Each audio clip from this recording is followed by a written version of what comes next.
Something is unraveling at the 2026 World Cup, and it is not happening on the pitch. It is happening in airports, in hotel lobbies, in border crossings, in the silent corridors of power where decisions are made far from the cameras. A national team, one of the most experienced sides in Asian football, is being forced to live a nightmare that no other team at this tournament is being asked to endure. And the more you learn about what is happening to them, the more uncomfortable the questions become. Because this is not a story about football anymore. This is a story about fairness, about politics, about power, and about whether the most watched sporting event on earth has quietly stopped being a level playing field. Iran has arrived at the World Cup carrying the weight of an entire nation, and within days of kickoff, they are publicly declaring that they are being treated like no other team in the tournament. Their head coach, Amir Ghalenoei, a man not known for theatrics, has used a single word to describe his squad's situation: oppressed. The most oppressed team at the World Cup. Sit with that for a moment. A head coach, at the biggest tournament on the planet, looking into the cameras and saying his players are being treated unfairly before they have even had a fair chance to compete. And by the end of this video, you will understand exactly why his words are sending shockwaves through football, why FIFA is staying silent, and why this controversy may end up reshaping how we think about hosting the World Cup forever. Stay with us, because what is about to unfold is bigger than one team, bigger than one match, and bigger than one tournament. If you want the full story that mainstream networks are quietly avoiding, subscribe right now and turn on notifications, because what is coming next is the part nobody wants you to hear. Here is the central contradiction at the heart of this entire scandal. FIFA promised a World Cup of unity. 3 nations, 1 tournament. A celebration of football crossing borders. That was the promise. That was the pitch. That was the dream sold to billions of viewers around the world. But the reality on the ground for Iran is something completely different. The reality is a team forced to base itself in Mexico, unable to stay in the United States, unable to acclimatize like every other squad, unable to settle, unable to rest, unable to prepare in the way that elite football demands. Every single time Iran has to play a match in the United States, they are given a window of just 24 hours. 24 hours. Think about that. Fly in, play a World Cup match against the best players on the planet, and fly out again before the clock runs down. No recovery, no proper preparation, no home base, no stability. Just a relentless, exhausting cycle of border crossings dictated not by football, not by sport, not by fairness, but by immigration policy. And the rest of the tournament? The rest of the tournament does not live like this. Other teams arrive weeks in advance. They settle into luxury training bases. They build routines. They sleep in the same bed for nights on end. They have their families with them. They have their medical teams on site. They have their analysts, their chefs, their psychologists, their entire support structures already embedded in the cities where they will play. Iran has none of that. Iran has a suitcase, a bus to the border, a stadium, and a flight back out before the sun comes up. The most oppressed team at the World Cup. The most oppressed team at the World Cup. Coach Ghalenoei has said it again and again because he wants the world to hear it. And then came the opening match. New Zealand.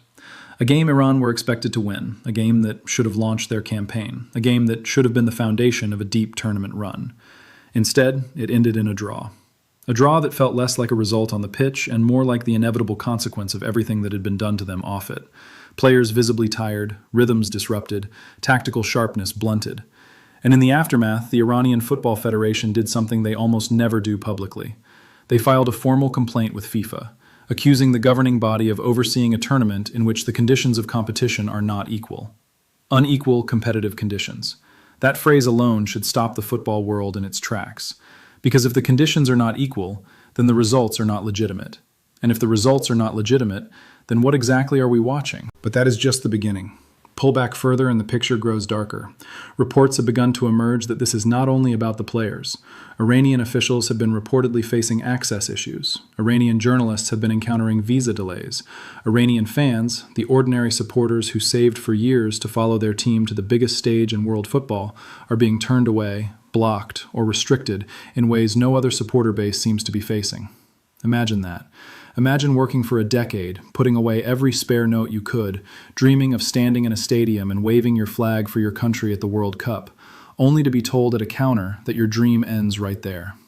Multiply that story by thousands of fans, and then ask yourself who exactly this tournament is being held for. And then ask the bigger question: where is FIFA? Where's the organization that controls global football, that earns billions from this tournament, that promises in every speech and every press release that football is for everyone? Silent. Publicly silent. Not a statement, not a comment, not a clarification, not a reassurance. Just silence. And in moments like these, silence is not neutral. Silence is a position. Silence is a choice. Silence tells you everything you need to know about who FIFA is willing to defend and who FIFA is willing to leave out in the cold.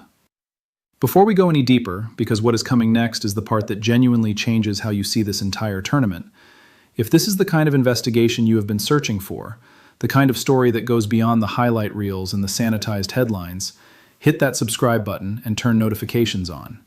Because what we are about to expose is unlike anything you will see covered on a major broadcast. Here is where it changes completely. This is no longer just about Iran. This is about the very model of a multi-host World Cup. Because the moment you spread a tournament across 3 different countries, with 3 different governments and 3 different sets of immigration laws, you create a situation where politics can quietly decide which teams thrive and which teams suffer. And that, right there, is the contradiction FIFA never wanted you to see. They sold us unity. They delivered fragmentation. They promised 1 tournament. They built 3. And the cracks between those 3 are now swallowing entire national teams whole. Think about what this precedent means. If a host country can effectively restrict 1 team's movement, 1 team's preparation, 1 team's ability to bring fans, then the host country is no longer just a host. The host country becomes a silent participant in shaping the outcome of the tournament. And if FIFA does nothing, FIFA becomes complicit in that. The neutrality of the World Cup, the idea that on the pitch every team starts equal, begins to dissolve. And once that dissolves, the very meaning of being a world champion begins to dissolve with it. Because how can you be the best team in the world if some teams were never allowed to compete on equal terms in the first place? And the human cost is staggering. Imagine being one of those Iranian players. You have trained your entire life for this moment. You have given your body, your time, your relationships, your youth, all of it, for the chance to wear that jersey on the World Cup stage. And then you arrive, and you discover that the tournament you have been dreaming about is being played by a different set of rules for you than for everyone else.